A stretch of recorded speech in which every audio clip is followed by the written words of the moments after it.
নমস্কার, লেজি নুন Bengali audio story চ্যানেলে আপনারা ধারাবাহিকভাবে শুনছেন জাদুকরের রহস্যময় মৃত্যু। আজ শুনবেন পঞ্চম পর্ব।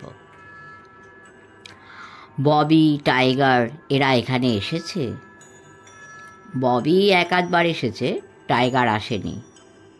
কমল? কমল আসতো। শেষ কবে এসেছে? শেষ? বিজয় কিকিরার চোখের দিকে তাকালো, মনে করবার চেষ্টা করছে যেন। বলল, দিন তিনেক আগে। তারাপদ কিছু বলতে গিয়ে থেমে গেল। কিকিরা জল খেলেন, পুরো গ্লাস খেলেন না, আধ গ্লাস মতো জল খেয়ে নিজেই জানালার পাশে রাখতে যাচ্ছিলেন। হঠাৎ তার হাত থেকে গ্লাসটা পড়ে গেল মাটিতে। শব্দ হলো ভাঙা, ভেঙে চুরমার হলো, কাঁচ ছড়িয়ে গেল মাটিতে পায়ের কাছে। ইস! কিকিরা আফসোসের শব্দ করে বিজয়কে ধরে ফেললেন। হাত ফসকে পড়ে গেল। সাবধান মুস্তাফি বাবু, পায়ে কাঁচ ফুটবে, এদিক দিয়ে আসুন, কাঁচের টুকরো বাঁচিয়ে। বিজয় মুস্তাফিকে সাবধানে কাঁচের টুকরো থেকে সরিয়ে আনছিলেন কিকিরা। মুস্তাফির বগলে ক্রাচ। এক টুকরো বিশ্রী কাঁচে ধারালো ফলার দিকে তাকিয়ে কিকিরা বললেন, দেখবেন, সামলে। বলতে বলতে কি যে করলেন কিকিরা, বিজয়ের ক্রাচ পিছলে গেল। হুমড়ি খেয়ে পড়ে যেতে যেতে নিজেকে সামলে নিল বিজয়। কিকিরা পায়ে করে সেই বিশ্রী কাঁচের টুকরোটা সরিয়ে দিলেন। তারাপদ, কাঁচের টুকরোগুলোকে সরিয়ে একপাশে রেখে দাও তো। কিকিরা ব্যস্তভাবে বললেন। তারপর বিজয়ের দিকে তাকালেন। আপনার একটা ক্ষতি করলাম, সরি। বিজয় কিছু বলল না। বাইরে এসে কিকিরা কিছু বলার আগেই তারাপদ বলল, মোস্তাফি মিথ্যে কথা বলেছে কিকিরা। ও বলল কমল দিন তিনেক আগে এসেছিল। ডাহা মিথ্যে কথা। কমল আজই এসেছিল। ওই গলির মুখেই আমি কমলকে দেখেছি। কিকিরা কিছু ভাবছিলেন। বললেন, গলির মুখে দেখেছ বলেই কিছু প্রমাণ হয় না, তবে তুমি যা বলছো সেটাই ঠিক মনে হয়। মোস্তাফির ঘরে দুটো চায়ের কাপ পড়েছিল, আমাদেরই চোখের সামনে, টেবিলের ওপর। কাপ দুটোর তলায় তলানি চা যতটুকু পড়েছিল তা বাসি নয়, টাটকা চেহারা। মনে হয় কমল আর মুস্তাফি বসে বসে চা খেয়েছে। চন্দন বাহবা দেবার মতন করে বলল, দারুণ কিকিরা, ওয়ান্ডারফুল। কিকিরা বললেন, দাঁড়াও দাঁড়াও, আরও আছে। মুস্তাফি লোকটা খোঁড়া নয়। খোঁড়া নয়? তারাপদ অবাক হয়ে বলল, না। ও লুঙ্গি পরে বসেছিল, দেখেছ তো? খোঁড়া পায়ের দিকে নজর পড়তে আমার কেমন সন্দেহ হচ্ছিল। শরীরে যে অঙ্গ কাজ করে না তার বাইরের চেহারা বড় একটা স্বাভাবিক হবার কথা নয়। মুস্তাফির খোঁড়া পায়ের চেহারা দেখে আমার মনে হলো পায়ের চেহারায় গোলমাল তেমন নজরে আসছে না। ব্যাপারটা জানার জন্য আমি একটা চাল চাললাম। উঠে আসার সময় জল খেতে চাইলাম মুস্তাফির কাছে। মুস্তাফি জল দিতে গেল। চন্দনকে বললাম ওর পায়ের দিকে নজর রাখতে। তারপর তো দেখলে কি করলাম। ইচ্ছে করে ওর পায়ের কাছে কাঁচের গ্লাস ভাঙলাম। খোঁড়া মানুষকে আগলাবার নাম করে ঠেলে দিলাম কাঁচের ওপর। ভাঙা কাঁচ থেকে পা সামলাতে গিয়ে মুস্তাফি খোঁড়া পা সোজা করে নিজেকে সামলে নিল, অবশ্য মুহূর্তের জন্য। আমার চোখ এড়ায়নি। কি চন্দন, আমি ঠিক বলছি? রাইট, আমিও দেখেছি। আপনি কিকিরা ফ্যান্টাস্টিক। আমায় খোঁজ নিতে হচ্ছে লোকটা কি, কেন ও খোঁড়া সেজে রয়েছে। কেমন করে খোঁজ নেবেন? আমার ব্যবস্থা আছে। মুস্তাফি বললে জসিডিতে ওর বাগান। তোমরা বোধহয় সেই কাপালিক ভুজঙ্গের কথা ভুলে যাওনি। তখন তোমাদের বলেছিলাম জসিডিতে আমার জানাশোনা পুলিশের লোক আছে, তেওয়ারি। আমি খোঁজ করে নেব। কলিং বেলটা বাজে কি বাজে না কিকিরা বুঝতে পারছিলেন না। এই নিয়ে বার তিনেক বোতাম টিপলেন কলিং বেলের। কেউ দরজা খুলল না, অথচ ভেতরে লোক আছে। গান বাজছিল, রেকর্ড জোরেই বাজছিল। দরজার বাইরে দাঁড়িয়ে সেই বাজনা শুনতে পাচ্ছিলেন কিকিরা। কোনো ইংরেজি গান বাজছে। তারাপদ বারবার সিঁড়ির দিকে তাকাচ্ছিল। অদ্ভুত বাড়ি, অদ্ভুত সিঁড়ি।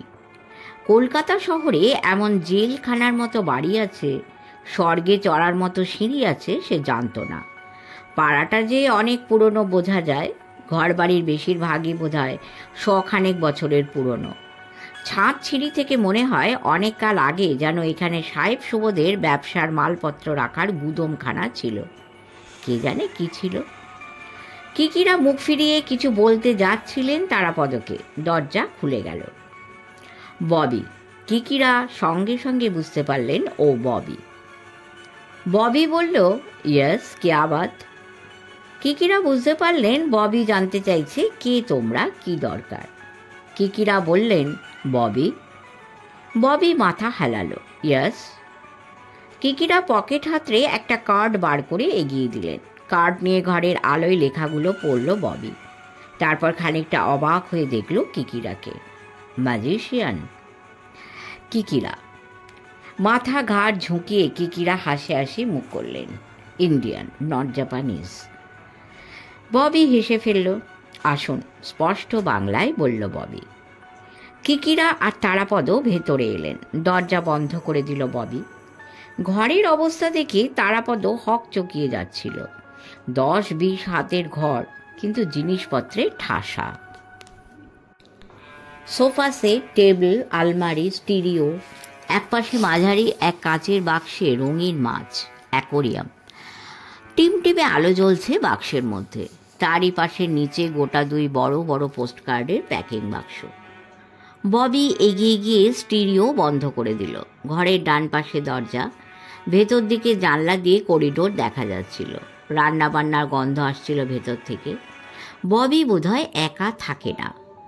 কিকিরা ববিকে দেখছিলেন। মাথায় বেঁটে, নাক আর চোয়াল খানিকটা বসা, বিশেষ করে নাক, নয়তো ববিকে দেখতে খারাপ নয়। চোখ সামান্য কটা, মাথার চুল কোঁকড়ানো, ব্যাক ব্রাশ করা, গায়ের রং ফর্সা। ববির পরনে সাদা শার্ট প্যান্ট, গায়ে স্যান্ডো গেঞ্জি। কিকিরা বললেন, আমি 2 দিন এসে ঘুরে গিয়েছি। আপনি এসেছিলেন? দিদি বলছিল কে একজন এসে। দিদি? আমার সঙ্গে আপনার দিদির দেখা হয়নি। একটা ছোকরা আমাদের বাড়িতে কাজ করে, দিদিকে আপনাদের কথা বলেছে। বসুন, দাঁড়িয়ে আছেন কেন? কিকিরা আর তারাপদ বসলেন। তারাপদ দ্বিধায় পড়ে গিয়েছিল। ববি সম্পর্কে যা শুনেছে কিছুই যে মিলছে না। আপনি কলকাতায় ছিলেন না? কিকিরা জিজ্ঞেস করলেন। না, আমার ট্রান্সপোর্টের ব্যবসা। মাঝে মাঝে লরির সঙ্গে বাইরে যায়, বাইরে কাজ থাকে। নিজে না দেখলে ট্রান্সপোর্টের ব্যবসা চলে না। আপনার শুনেছিলাম বাস, মিনি বাসও। না, আমাদের 2টো লরি আছে। আমি আর আমার একজন বন্ধু মিলে ব্যবসা করি। তারাপদ কি ভেবে আচমকা বলল, আপনি কলকাতার লোক? ববি হেসে উঠল। হ্যাঁ, 3 জেনারেশন। আমার বাবা ক্যালকাটা ইলেকট্রিক সাপ্লাইয়ের অফিসার ছিলেন, ঠাকুরদা পোর্টে কাজ করতেন। কিকিরা হেসে বললেন। ববি নাম শুনে অন্যরকম মনে হয়েছিল।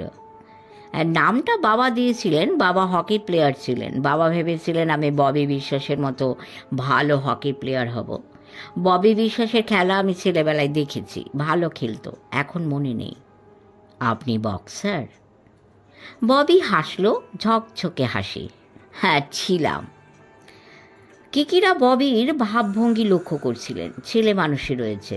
ববি নিজেই হঠাৎ বলল, আমার বাড়িতে ম্যাজিশিয়ান কেন? বলে হাসল। কিকিরা একটু চুপ করে থেকে বললেন, ম্যাজিশিয়ানদের সম্পর্কে আপনার ধারণা ভালো নয় না? ববি টেবিল থেকে প্যাকেট তুলে নিল সিগারেটের। না, ভালোই লাগে। ফুলকুমার আমার বন্ধু ছিল, নাম শুনেছেন? বলে বেঁকা চোখেই যেন তাকালো। কিকিরা বুঝতে পারলেন ববিকে বোকা বানানোর চেষ্টা করে লাভ নেই। বললেন, হ্যাঁ শুনেছি। আগে শুনিনি, এখন শুনছি। আপনারা বোধহয় সেজন্যই এসেছেন। ববি সিগারেটের প্যাকেট এগিয়ে দিল কিকিরার দিকে। কিকিরা ববিকে লক্ষ্য করলেন। লুকোচুরি করে লাভ হবে না। সিগারেট নিতে নিতে কিকিরা বললেন, আপনি বুঝলেন কেমন করে? ববি লাইটার এগিয়ে দিল, চোখে হাসি, বলল, বোঝা যায়। কিকিরা সামান্য চুপ করে থেকে বললেন, আমি রাজকুমার বাবু মানে ফুলকুমারের দাদার পরিচিত। ছোট ভাই খুন হয়ে যাবার পর তার মনের অবস্থা ভালো নয়। রাজকুমারবাবু এই খুনের রহস্যটা জানতে চান। কেন ফুলকুমার খুন হলো? কে তাকে খুন করল? ববি নিজের সিগারেট ধরালো, ভেতর দিকে জানলার কাছে গিয়ে হাঁক মেরে কিছু বলল, ফিরে এলো। আপনি ম্যাজিশিয়ান না ডিটেকটিভ? ঠাট্টা করেই বলল ববি। কিকিরা জোরে হেসে উঠলেন। আমি ম্যাজিশিয়ান, এখন আর ম্যাজিক দেখাই না, পারি না। আর মাঝে মাঝে শখের গোয়েন্দাগিরি করি স্যার, করতে হয়। বলে কিকিরা উঠে দাঁড়ালেন, 2-4 পা এগিয়ে অ্যাকোরিয়ামের কাছে গেলেন। রঙিন মাছ দেখতে দেখতে বললেন, বিউটিফুল। ওই মাছটা সোনার গয়নার মতো দেখতে, কি সুন্দর রং। ওই জাতের আর কটা আছে? 2-3, 2 জোড়া। ওকে বলে গোল্ডেন নাইফ। নাইফ? ছুরি? পাতলা ছুরির মতো দেখতে। এ সমস্ত নাম বাজারের লোকেরা দেয়, আসল নাম কেউ জানে না। তা ঠিক। যা বলছিলাম, ফুলকুমারকে আমি দেখিনি, চিনি না। রাজকুমারকে চিনি, পুরনো চেনা জানা লোক। তিনি আমার কাছে এসে কান্নাকাটি করছেন শুধু সেই জন্যে। কিকিরাকে কথা শেষ করতে না দিয়ে ববি বলল, আপনি আমার কাছে এসেছেন, কেন এসেছেন? আপনি কি ভাবছেন এই খুনের মধ্যে আমার হাত আছে? মস্ত জিভ বার করে কিকিরা ছি ছি করে উঠলেন, বললেন, আরে না না, এ আপনি কি বলছেন স্যার? আমি আপনার কাছে জানতে এসেছি, সাহায্য নিতে এসেছি। আপনি সাহায্য নিতে এসেছেন? কই, ফুলকুমারের দাদা তো আসেননি। কিকিরা চুপ করে থাকলেন, পরে বললেন, আসা উচিত ছিল স্যার, আপনার সঙ্গে আলাপ আছে রাজকুমারবাবু। না, হয়তো সেজন্যই আসেননি।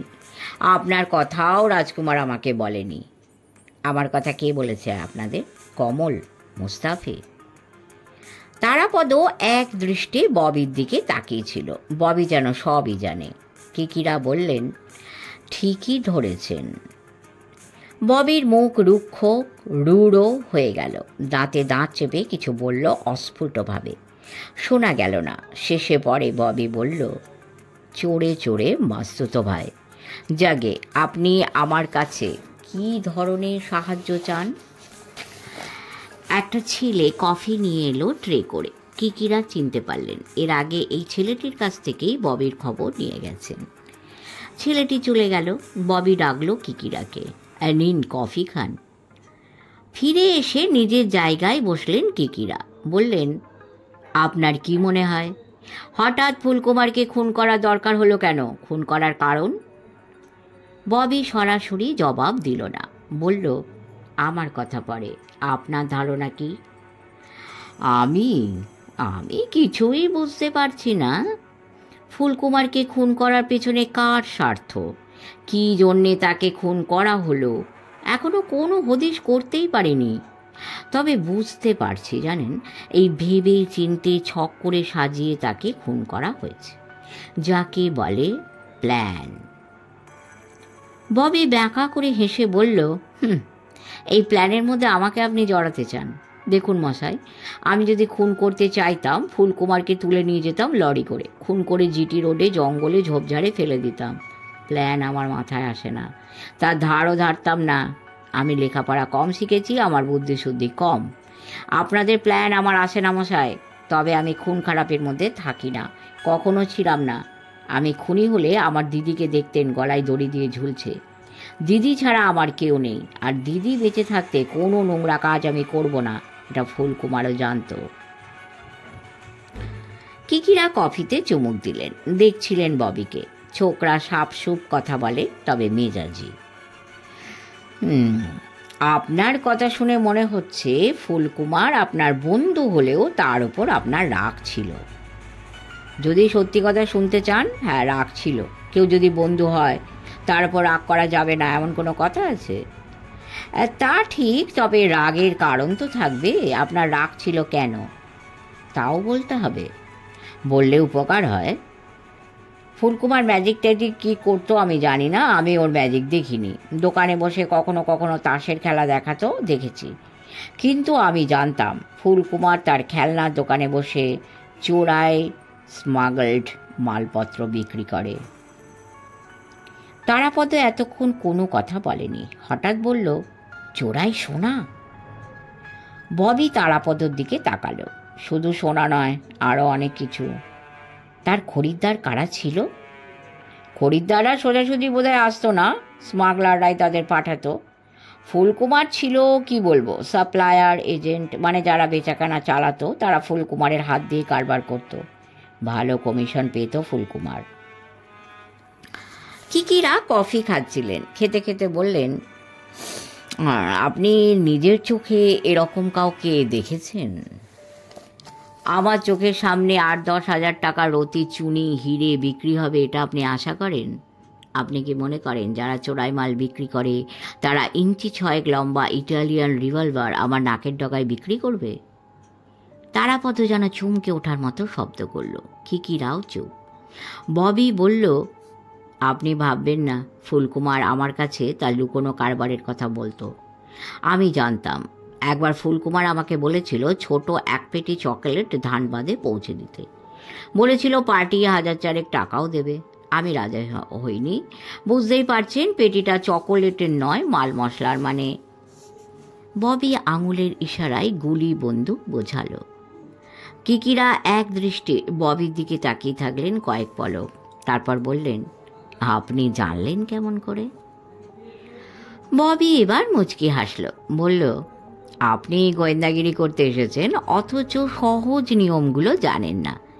কোনো চোরাই কারবার একা একা করা যায় না, তার জন্য দল থাকা দরকার। চোরাই কারবারটা হলো রিলে রেসের মতন, হাতে হাতে এগোয়। আপনি বলতে চাইছেন ফুলকুমার আপনাকে দলে ভেড়াতে চেয়েছিল? হ্যাঁ, আমার ট্রান্সপোর্টের কারবার। আমার পক্ষে সোনা দানা, রিভলভার, গুলি, বারুদ কোনোটাই জায়গা মতো পৌঁছে দেওয়া অসম্ভব নয়। ধরুন আমাকে বলা হলো ট্রাক নিয়ে যাবার সময় অমুক জিনিসটা পানাগড়ে অমুক লোকের হাতে ফেলে দিয়ে যেতে হবে। কাজটা কি খুব কঠিন? কিকিরা মাথা নাড়লেন। কফি খেতে লাগলেন চুপচাপ। তারাপদ বলল, ফুলকুমার যে একটা বাজে দলের সঙ্গে জড়িয়ে পড়েছিল আমরাও সেটা সন্দেহ করি, কিন্তু এখনো পর্যন্ত এই দলের কাউকে ধরতে পারছি না। ববি ঘাড় কাঁপালো, যেন বলল, সে আপনারা বুঝে নিন। কিকিরা কফি শেষ করলেন। বললেন, টাইগারকে চেনেন স্যার? ভালো করেই চিনি। কেমন লোক? পয়সা পেলে সবই করতে পারে। খুন? ওটা বোধহয় পারে না। চুরি, গুন্ডামি, সিনেমার টিকিট, ব্ল্যাক পকেট মার, ছিনতায় তার হাত আছে। খুনের ব্যাপারে এগোবে বলে মনে হয় না। আর যদি বা এগোয়, বেপাড়ায় খুন করতে যাবে না। টাইগার সেই ধরনের ক্রিমিনাল নয়। কিকিরা যেন হতাশ হলেন। না, কিছুই ধরা যাচ্ছে না। আচ্ছা ববি সাহেব, একটা কথা বলুন, ফুলকুমার নোংরা ব্যাপারে হাত গলিয়েছে দেখেও আপনি ওর বন্ধু থাকলেন কেমন করে? ববি মুচকি হাসল। হ্যাঁ, কেন বলুন তো? আপনি সঙ্গদোষের ভয় পাচ্ছেন? যাক, এবার আমায় ছাড়ুন, আমি দিদিকে নিয়ে সিনেমায় যাব। তৈরি হতে হবে। দরকার পড়লে পরে আসবেন। আড্ডা মারতে আমার আপত্তি নেই। বলে ববি হাত তুলে বিদায় জানালো। বাই। কিকিরা যেন বাধ্য হয়ে উঠে পড়লেন। এবার কমলের হোটেল। 2-3 দিন কিকিরাকে বাড়িতে পাওয়াই মুশকিল হয়ে পড়ল। তারাপদরা আসে যায়, অপেক্ষা করে। কিকিরাকে ধরাই যায় না। বগলা কিছুই বলতে পারে না, শুধু বলে আপনাদের বসতে বলে গেছেন। 3 দিনের দিন কিকিরাকে ধরা গেল। চন্দন বলল, আপনার ব্যাপার কি স্যার? আমরা তো ভাবলাম আপনি নিজেই গায়েব হয়ে গেছেন।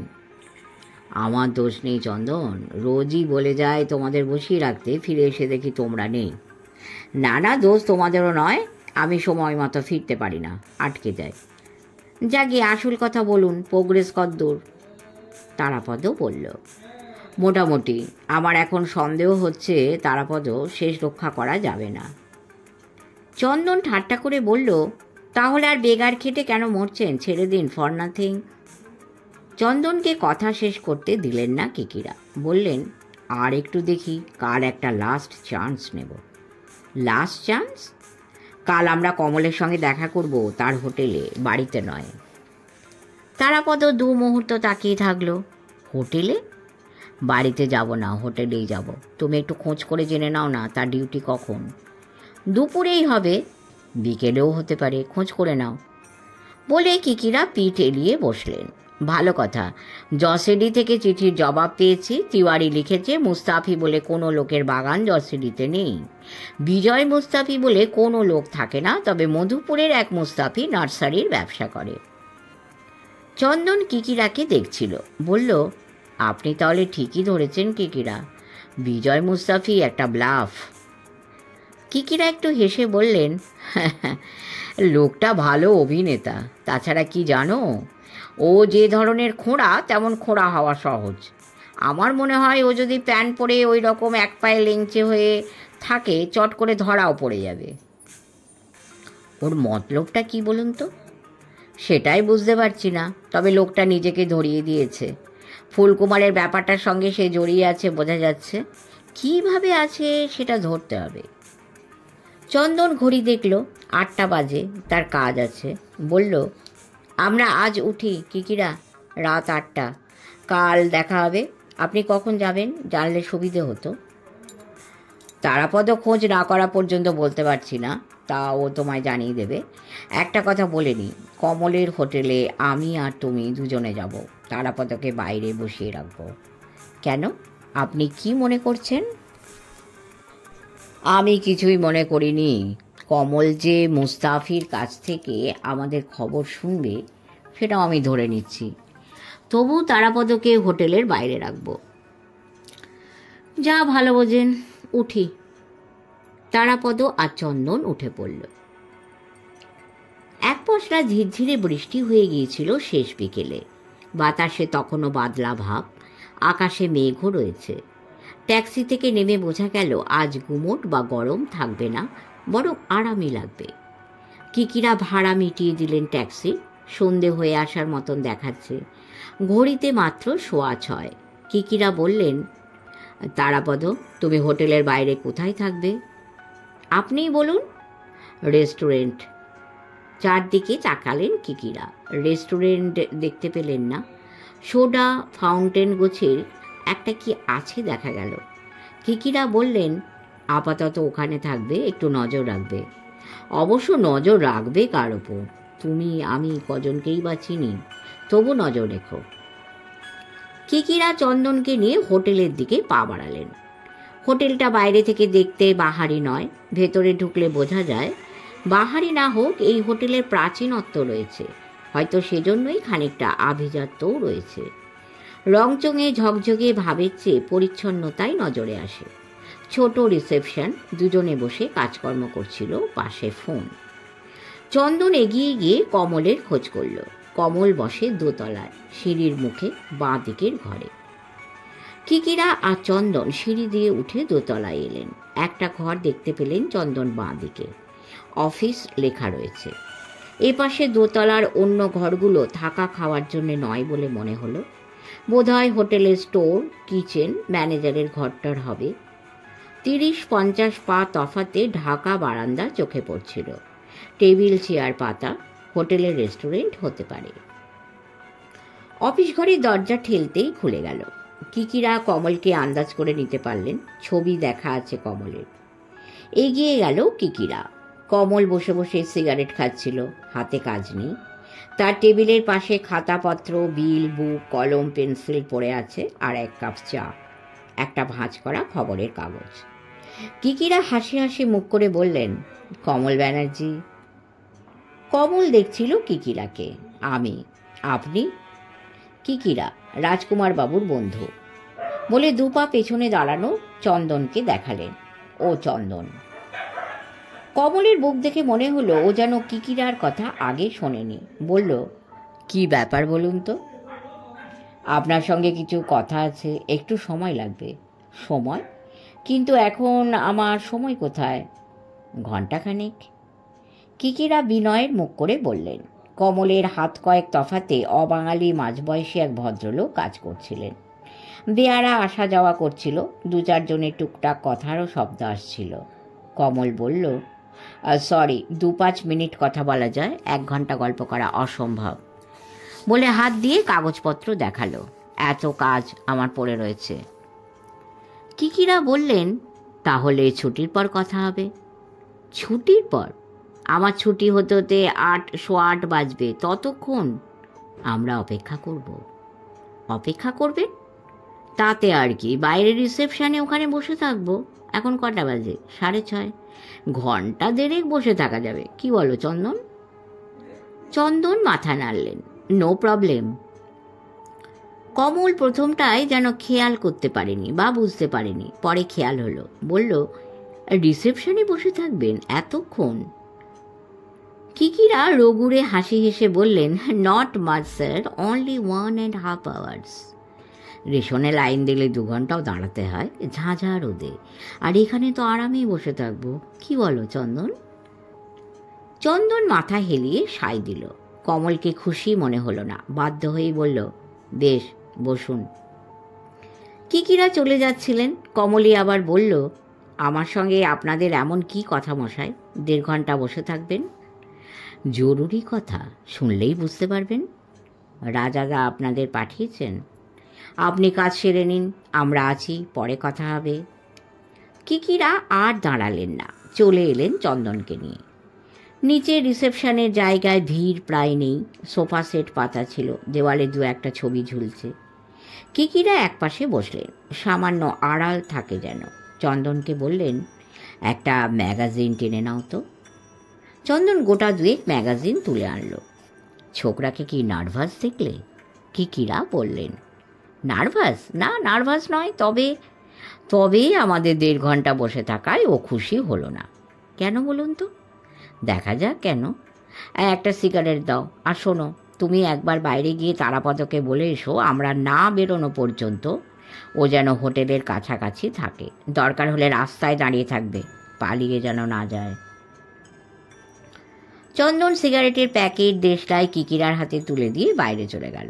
কিকিরা সিগারেট ধরালেন, ম্যাগাজিন তুলে নিলেন, হোটেলে যারা আসছে যাচ্ছে তাদের লক্ষ্য করতে লাগলেন। চন্দন ফিরছিল না। দেওয়াল ঘড়িতে 6:45 হলো। বোধহয় তারাপদর সঙ্গে কথা বলছে চন্দন। কিকিরা ব্যস্ত হলেন না, অধৈর্যও হলেন না। লোকজন দেখতে দেখতে কিকিরার মনে হলো এখানে যারা আসে তারা বেশিরভাগই অবাঙালি। হোটেলের খদ্দেররা মাঝারি মাপে, ব্যবসাপত্রের কাজে যারা কলকাতায় আসে সেই ধরনের লোকই বেশি। বেড়াতে এসে হোটেলে উঠেছে বউ বাচ্চা নিয়ে এমন লোক চোখে পড়ে না বললেই হয়। চন্দন ফিরে এলো, এসে ঠাট্টার গলায় বলল, হ্যাঁ, তারা একটা পজিশন পেয়ে গেছে। ইলেকট্রনিক্স মালপত্র বিক্রির দোকানের সামনে দাঁড়িয়ে আছে, বলছে 1.5-2 ঘন্টা ঠায় দাঁড়িয়ে থাকতে হলে পা ধরে যাবে। যাক, পাইচারি করুক, লয়টারিং। আরও খানিকটা সময় কাটল। 7:15। কিকিরা আর চন্দন কথা বলছেন। নেপালি চেহারার এক বেয়ারা এদিক ওদিক তাকাতে তাকাতে তাদের সামনে এসে দাঁড়ালো। কিকিরাকে দেখল, বলল, कमल बाबू से मुलाकात करने कौन आया? आप? हाँ, देरी हुआ साहब, 9 बज जाएगा। ठीक है, अगर 10 भी हो तो कोई बात नहीं। বেয়ারাটা ভ্যাবাচাকা খেয়ে যেন দাঁড়িয়ে থাকলো মুহূর্ত, তারপর চলে গেল। চন্দন বলল, কি ব্যাপার কিকিরা, কমল আমাদের তাড়াতে চাইছে কেন? ঠিক ধরেছ, হটাতে চাইছে। কেন? কেন? হয় ও আমার সঙ্গে কথা বলতে রাজি নয়, না হয় এই হোটেল থেকে বেরিয়ে ও কোথাও যাবে, কিংবা কেউ আসবে, আসার কথা আছে। Right sir. কিকিরা সিঁড়ির দিকে তাকালেন। আমরা বাবু উঠছি না, সে যত রাতই হোক। চন্দন বলল, আমি একটা চেষ্টা করব। কি চেষ্টা করবে? বাইরে গিয়ে ফলস ফোন করব। এই হোটেলে 2-1 বাড়ির পর একটা ড্রাগ স্টোর আছে, ওখান থেকে হোটেলে কমলকে ফোন করতে পারি। কিকিরা ভাবলেন, কথাটা তার পছন্দ হচ্ছিল। কি ফোন করবে? এই কি ফোন? এই ধরুন মুস্তাফি হয়ে ফোন করলাম, বললাম কথা আছে, কিংবা বললাম কমলের কখন ছুটি হচ্ছে, বা আপনি যদি অন্য কিছু সাজেস্ট করেন। কিকিরা চুপ করে থাকলেন, তারপর বললেন, না থাক, আর খানিকক্ষণ দেখা যাক। আমার মনে হচ্ছে কমল নিজেই আসবে। ওর ইচ্ছে নয় আমরা হোটেলে থাকি, আমাদের হোটেলে থাকায় ও ভয় পাচ্ছে। বসে থাকো, দেখো কি হয়। বেশিক্ষণ অপেক্ষা করতে হলো না। সত্যি সত্যি সিঁড়ি দিয়ে নেমে এলো কমল, বিরক্ত। কিকিরার সামনে এসে বলল, আপনাকে আমি যে বলে পাঠালাম আমার দেরি হবে আজ। কিকিরা হাসি মুখেই বললেন, হোক না দেরি, আমরা থাকবো। থাকবেন? বাহ, আমি বলছি দেরি হবে, তবু বলছেন থাকবো। কথা আছে। আপনাদের সঙ্গে আমার কোনো কথা নেই। ফুলকুমারের ব্যাপারে আমি কিচ্ছু জানি না। ফুলকুমার? কই, আমরা তো ফুলকুমারের ব্যাপার নিয়ে কোনো কথা বলতে আসেনি। কমল থতমত খেয়ে গেল। মনে হলো নিজের বোকামির জন্যে আফসোস করছে। অবাক চোখে কিকিরাকে দেখছিল। কি বলবে যেন বুঝতে পারছিল না। শেষে বলল, তাহলে কেন এসেছেন? কোন কথা বলতে? আপনার কাজকর্ম শেষ হোক, তখন বলা যাবে। আমার কাজকর্ম শেষ হবে না, আপনারা যান, আমি কোনো কথা আপনাদের সঙ্গে বলবো না। কিকিরা মুখ টিপে হাসলেন, ইশারায় চন্দনকে দেখালেন, বললেন, আমাকে না বললেন, ওকে তো বলতে হবে। উনি কিন্তু বাইরে চন্দন, ভেতরে জ্বালাতন। আসলে লালবাজার। লালবাজার শুনে কমল যেন চমকে গেল। দেখল চন্দনকে। চন্দনের শরীর, স্বাস্থ্য, চেহারা দেখে লালবাজারের লোক মনে হওয়া অসম্ভব নয়। সাদা পোশাকের গোয়েন্দা অফিসার নাকি? কমলের মুখের চেহারা পাল্টে যাচ্ছিল। কমলের যেন গলা শুকিয়ে গেল। বার দুয়েক ঢোক গিলল। লালবাজার? লালবাজারের সঙ্গে আমার কথাটা আর শেষ করতে পারল না। কিকিরা সাহস দেবার মতন করে বললেন, না না, আপনার সঙ্গে কিচ্ছু নেই, শুধু কয়েকটা কথা ওর সামনে হলেই ভালো। কমল একবার বাইরের দরজার দিকে তাকালো, ভাবছিল। শেষে বলল, আসুন। কিকিরা আর চন্দন উঠে দাঁড়ালো। কমলের সঙ্গে দোতলায় এলেন কিকিরা। চন্দনের সঙ্গে ইশারায় যেন তার কথা হয়ে গিয়েছে। চন্দন গম্ভীর মুখ করে লালবাজার হবার চেষ্টা করছিল। শেষ হলো পঞ্চম পর্ব। দেখা যাক ষষ্ঠ পর্বে কী হয়। সকলে ভালো থাকবেন, মন দিয়ে শুনবেন, কমেন্ট, লাইক এবং শেয়ার করবেন, আর সাবস্ক্রাইব অবশ্যই করবেন। যারা ইতিমধ্যে করেছেন তাদেরকে অনেক অনেক ধন্যবাদ। আর একটা কথা, পরম করুণাময়ের কৃপায় সকলে পরিবার সহ খুব খুব ভালো থাকবেন। নমস্কার।